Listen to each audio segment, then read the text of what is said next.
What insight can the media give us about the media at court? Because of a journalist publishing a story, we are reminded that there is a risk of media attention if you have a case at the New South Wales Local Court. If you're concerned about getting media attention at court, there's a couple of insights.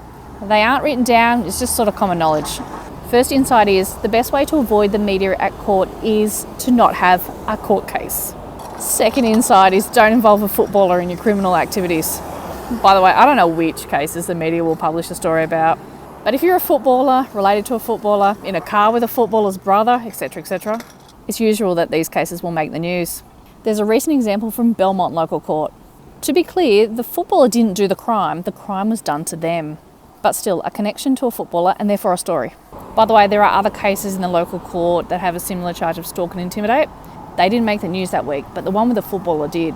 Third insight is, in my opinion, press packs are very rare around our courts in the Hunter Valley.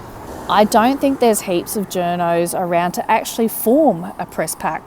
The story about the recent Belmont case had a reference to the defendant having to face intimidating and frightening media cameras. The story reported that the defendant had to brave the 3-strong press pack.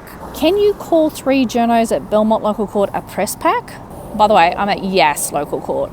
Imagine facing a 3-strong press pack here at Yass and also having to do all of these stairs. I would demonstrate, however, I don't want to embarrass myself out the front of a very impressive looking courthouse. The courthouse architecture here at Yass is called Victorian Free Classical. Yes, Condobolin Local Court is built in the same style, but is Yass more impressive than Condo? But there aren't as many steps out at Condo to navigate when you're facing a press pack there.